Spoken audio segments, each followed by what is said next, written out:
clocks back to the late 50s in a Russian community. It's post-Stalin, but the fear he instilled in the people still remains. In Zalmen, or The Madness of God, a play performed by the Pegasus Players, it's a play by Elie Wiesel, we'll see the interaction, the emotional conflicts going on between the characters. And to help illuminate those conflicts and emotions, we bring the characters of Zalmen or The Madness of God to you. We first have Nina, the daughter of the rabbi, who's confused. She's torn between the convictions her father has instilled in her and also the assimilation of her husband. Her loving son, Misha, he's also confused. He has a very, very special relationship with his grandfather, but he wants to obey his father. We have Zalmen the beetle, the friendly, innocent Zalmen, who insists madness is the answer.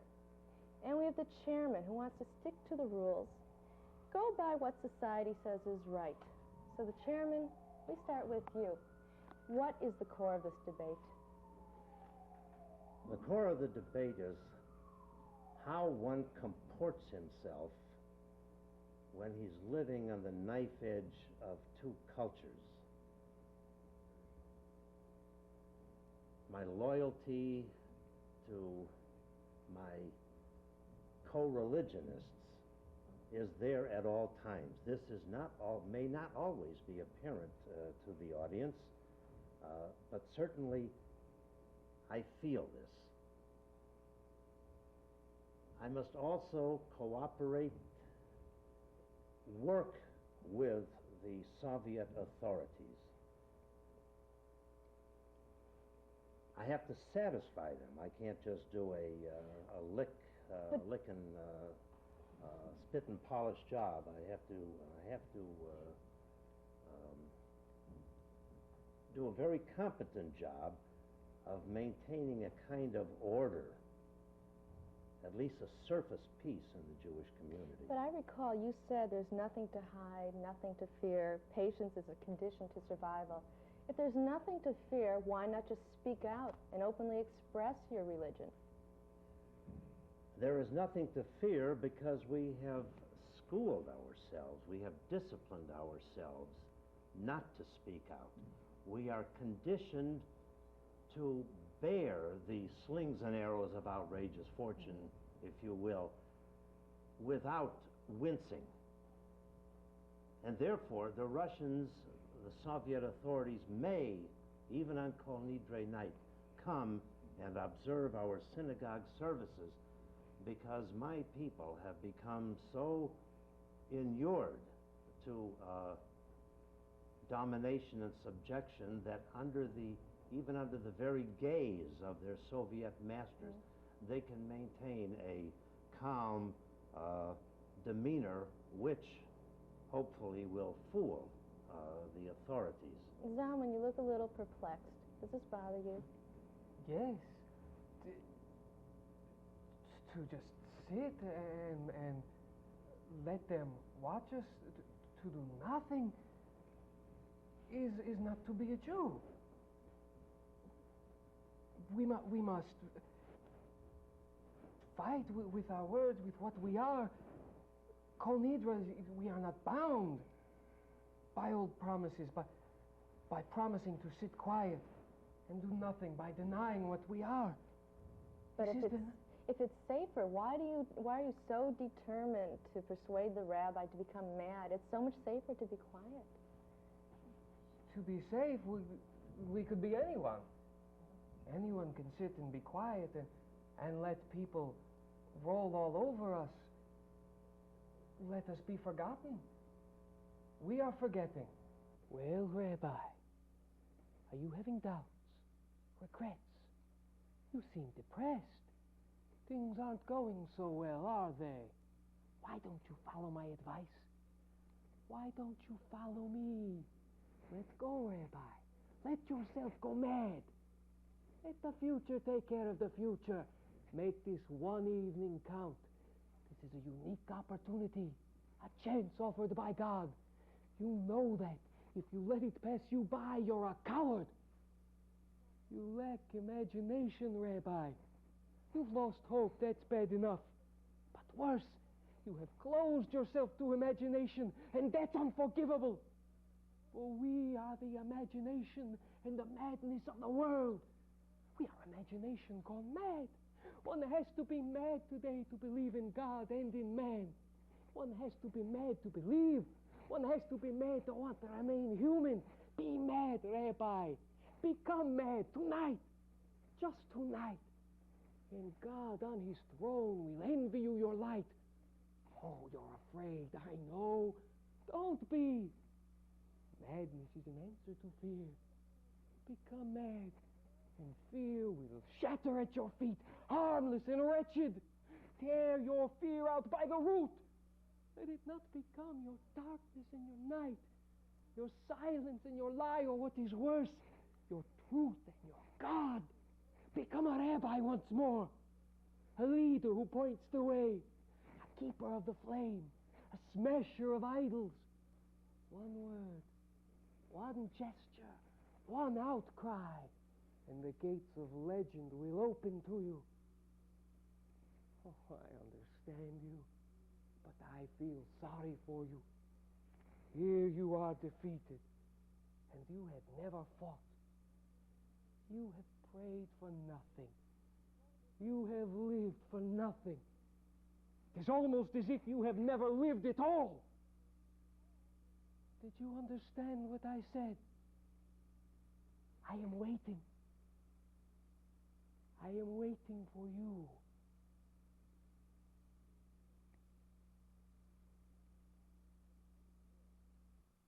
We won't be forgotten if we live and survive long enough to have children who will maybe remember us. And perhaps the situation will change. Perhaps they will be able to celebrate the Torah in a manner in which we were unable to do so.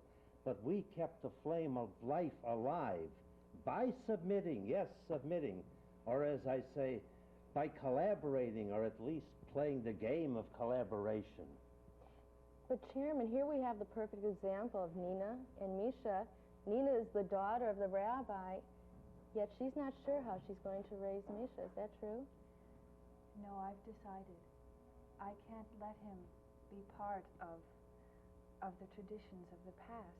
If he does, then he runs the risk of being subjected to the persecutions of the past. But if he does grow up with the new ideas and learning, if he doesn't learn the traditions of the Jewish religion and goes on and becomes educated, he may have a chance to go far away and get away from here, and then maybe then he can go on and return to the Jewish religion. Is this because of what your husband Alexius said? He says that he doesn't want his son to be alien. He wants his son to be normal. If he had a bar mitzvah, would this make him alien? Yes, it would. You see, when Misha's 12 now, and when he's 14, he's got to be able to join the Communist Party in order for him to have a future in the educated world. And if he doesn't do that, then he may never get out of Russia. Nina, how can you justify denying your religious beliefs and the traditions when your father is the rabbi, the only rabbi in this Jewish community? I mean, that's got to be perplexing for you two as well. It's not easy. It's something that sort of tears me apart inside, but in order to survive, which is what we all have to do, we've got to survive. We won't survive if we hang on to the old beliefs, if we continue to steep ourselves in the old religion. We won't survive. They will annihilate us. It's very painful. I can't communicate freely with my father because he doesn't understand that I'm not rejecting him, but I have to reject that lifestyle. What do you work with him? Instead, we will annihilate ourselves. We will do it for them. We keep talking about the future and what it will be. That one day it will be safe to be a Jew. One day they can celebrate. But we will have no future if we do not use our present. We're present, we are hiding. We are hiding the children. He doesn't even know what Yom Kippur is. He has no idea what the day means. No one is going to know what it means to love the Torah if we do not do it now. There are people. If they do not see us doing it There now. are people in other lands who know those things, who can teach the people who get away from here. But if we do it here, if we do it now, we may not live until the tomorrow that you hope for. How will they know to go look for someone else? They've never been told. Misha, you're sitting here in the middle of all this. What do you want to do? Do you want to have a bar mitzvah? Well, my papa doesn't want me to have a bar mitzvah, and Yadushka does, and I really don't know what I want. I don't know. As Zalmen just said, you know, how will they know to go seeking? Would you just go off seeking for Judaism if you've been raised to the age of 21, or let's say, without your traditions? I wouldn't know. Well, I'd have to wait. I'm still not really too sure. The line that you quoted is almost a line from the play. The question you asked, do you want a bar mitzvah, recalls a line from the play, and I'm sure that my fellow actors here recall it. Do you want a synagogue or not? I ask the question of my fellow synagogue council members when they have learned that Jewish actors have been stranded in our little town, and a few of them express a wish to attend services in the synagogue, and there's only one here, ours. They are terribly enthusiastic. I am not. They want to welcome these people with open arms. They want to celebrate. They want to make it an occasion for rejoicing. And I break in and I say to them, an occasion, yes, an occasion to keep quiet. Do you want a synagogue or not, is what I ask. Do you want this little institution, feeble as it is, this shtibel, this oasis of a lost Jewish culture? Do you want to keep it alive, this tiny spark of Judaism? But is it silence that keeps it alive? It's whatever works that keeps it alive. Whatever you have to do at that moment. If it's silence that is called for, you keep silent, and that's the way it's been. See, we cannot even admit to other Jews that we are Jews. They come to visit us. They want to worship and celebrate with us. And we must pretend they are not there. You have to isolate them, yeah. When the foreigners come, we must ignore them. How are we then to go to them someday in the future and ask for help? Because then they will understand. Then, when we're far away from here, we can tell them. We can't talk to them here. They will look at us and say, you did nothing. You sat there, you were oppressed, we didn't know. You never said a word to us. We survived. That's what we will be able to say to them. You have to have some Survived as Christians. what? We will be Russians. We will be assimilated. We will not be Jews. We can never be Russians. We can't ever lose completely what's in our hearts. We must fight with that. We must keep giving things to the flame, more fuel. Is it the inspector that intimidates you? Is that why you want to keep silent? In fact, I have a hard time understanding how you can become so resolute about holding this code of silence. He says to you, he refers to your God. He says too many holidays, you have too many holidays in 1 month, referring to Rosh Hashanah and Yom Kippur. Yes. He says, isn't holiness outdated? Yet you still want to remain silent? We want to tell them what they want to hear. In our hearts, another message can beat. It's a historical lesson that has been taught more than once. In the 15th century, near the time of Columbus, at the height of the Spanish Inquisition, Jews had to be silent, or they had to forsake their religion. They had to renounce their faith. They had to become baptized. What happened to the religion? Did it die? No, it went underground. These people became the Marranos in Spain, in Italy, and survived papal domination, religious persecution, and they survived. Had they fought, had they made a heroic stance, had they postured in a kind of Masada-like behavior, they would have been destroyed. Mr. Chairman, do you truly want to be silent? You have an argument with the doctor who gets very outspoken about your stand. Do you truly want to be silent, or are his sentiments really your sentiments? I would like his sentiments to be my sentiments. Maybe they are my sentiments. I have learned to suppress them. I have learned the need to suppress my own sentiments. Congratulations. Official security agents in the synagogue. Your own informers no longer suffice? Aren't you the talkative one all of a sudden? Was this your idea? It pleases you to think so, doesn't it? Well, it wasn't. If I want to arrange something, I do it openly. Oh, this was not your idea. I was just as surprised as you, but then let 'em come, this evening or any evening. Let 'em watch. We have nothing to hide, nothing to fear. Nothing? Let 'em come so that we may have nothing to fear. Let our people learn once and for all that patience is a condition of survival. Let 'em To learn suffer in silence. precisely in silence. In silence.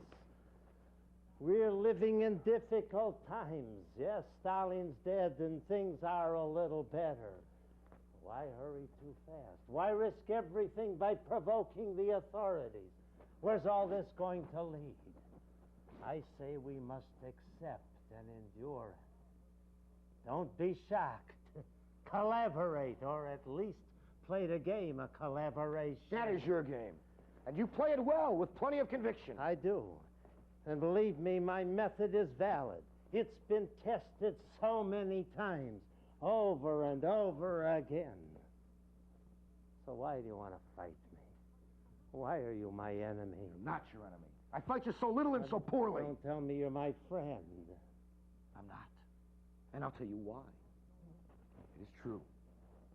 I don't know our Jews. But at least I feel compassion for them. You don't. You don't even like them. These people at services don't dare reveal their name to their neighbors. You pretend to be thinking of our future. The abstract Jew of the year 2000. And for his sake, you'll manipulate the Jew of today like he was an object, like some kind of tool. Is that what you really think? You allow yourself to terrorize these people, to smother their spirits. And you're playing a game whose rules have been written by others. Do you hope to become the instrument of our salvation? You poor fool. You're nothing but a puppet whose strings are pulled by others. You really believe that? Of course I do. Your intentions may be good, but that is no excuse. Our community is dying. And you don't feel its pain, its anguish. You're saying these things to insult me, to hurt me. You wanted to hear the truth, you've heard it. Anyway, I'm not alone in feeling that way about you. We all do. In our eyes, you are an instrument. And while instruments feel no pain, neither do they inspire affection. You're both feared and despised. We can't help what we feel, but if we speak out, they will kill us, or they will send us away, and we won't have any chance. But Zalmen seems to think, he says madness will free the rabbi. How can madness free a person? Nina says it won't. It will only trap them. You are not afraid if you are mad. Yes, but what happens after that moment? You free yourself for a moment, and then you suffer the consequences. And Yes. I don't think the consequences are surviving. They're not survival consequences. Every action has a consequence. If you choose madness, if you choose freedom, perhaps the consequence will be death. If you choose silence, perhaps the consequence is that you will disappear. The police official, what you're saying sounds very mystic. Excuse me, I didn't mean to break your silence there. The police official says, oh, all mystics are alike, referring to Zalmen. And he likened them to fanatics. Do you think you're a fanatic? And then I'll ask you, do you think Zalmen's a fanatic? Oh, yes. I am fanatical, I suppose, because I only want one thing. I want the rabbi to speak, After he spoke, I am lost. I don't know what to do with myself. A fanatic loves one idea above everything else. I want to shout to the world. When the inspector is trying to pin the rap onto the rabbi or the doctor or someone else, and I, the chairman, try to parry his thrusts, saying that we really didn't want this to happen, that we were really trying our best to be good Soviet citizens, good comrades. And the inspector says to me during our interrogation episode, suppose that your community should need a martyr. And I answer, it doesn't. No Jewish community ever does. We've had too many. The history of our people is swimming in the blood and tears of its children. Today, Jews need realists, not saints glorifying sacrifice. We have only one mission, to survive at any cost. What are you willing to pay for that survival? It's hard to put a price on it, perhaps. I think we all have to pay not speaking our own truth from the inside. What we pay is the silence that we assume. We're all fanatics. Everybody in this community is a fanatic because each one chooses his way of hanging on, of fighting to survive. But ultimately, your father does finally break that code of silence. He says the silence is breaking his heart. First, well, I'll go to you, Nina. Do you have to pay a price because of that outspoken nature, because of that cry? Because of my father's cry? Has he risked the whole community? He has risked the safety of all of us, first of all. And the most important to me is Misha, and whether he is going to be allowed to grow up and to be everything that he can be. And the fact that my father has done this has put all of us in jeopardy. Do you resent him? Sometimes, but I still love him, and I feel terribly conflicted because I want to be close to him, and yet his ideas are so polar from what the reality can be for our lives. For some reason, Misha wants to stay at the interrogation. They ask you to leave. It's time for bed, but you insist on staying. Why do you want to stay with your grandfather? Are you proud of him? Well, he has done something. Well, I don't really know what he's done, but I was afraid they might do something to him. When we were having the argument, he was talking about dying. I thought maybe he might die. And there's nobody left like him, is there? Yeah. He really is the last of his kind. And Misha really has not seen anyone else like him. And for that reason, well, I can't interject the way you raise your son, but for that reason alone, I would think you'd want to raise Misha in his image. Well, I know that's very personal. That would make me very happy, but I certainly couldn't do it. He would be in too much danger here. Regardless of what other people might think, if he does that, he may never have a chance. Zalmen, what do you think changed the rabbi's mind? You tried and tried to persuade him, and he just seemed to ignore your persuasion. Maybe deep down he was taking it in, but finally at Yom Kippur services, he said 3,000 years of a covenant for nothing. First of all, what did you feel at that point, and what do you think changed his mind? I was transported. His tallis was alive with light. I could barely look at him. He was so tall, and I cried because it was not me doing it. They would not listen to me if I said it, and so he had to say it, and so I lost it. But He said it finally because he knew he had nothing else. He saw 3,000 years of a covenant had come to nothing because he had no community to pass on what he was. He had no family to pass on what he was. And so it was going to end. At the end, the inspector says he fought for nothing. I believe he says you were beaten from the start. Do you think it was a valiant attempt? Did he really fight for nothing, or did he really fight for something, Mr. Chairman? Perhaps our understanding of the problems of this play can be illuminated by thinking of the opening words of the play by Zalmen, the Beatle.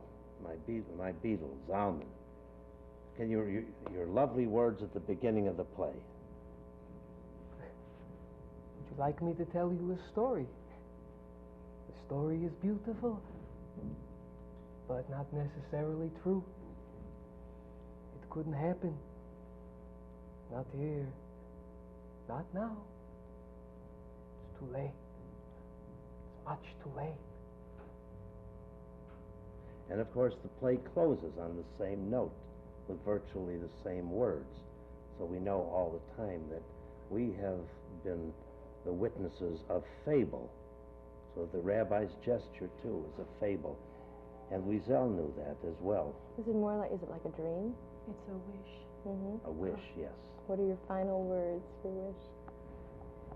You believed me? You really did? The story I just told you, it never happened. It could never really happen. Not here. Not now. Has this happened? Tell me that. Are we really sitting here? I believe it has, and I know we're in Russia, but when you do come to Chicago, you assume alias names. Nina, you are really Julian Makaris, and our Misha is Mark Wilson. Zalmen is Dan Lemonnier. Yes.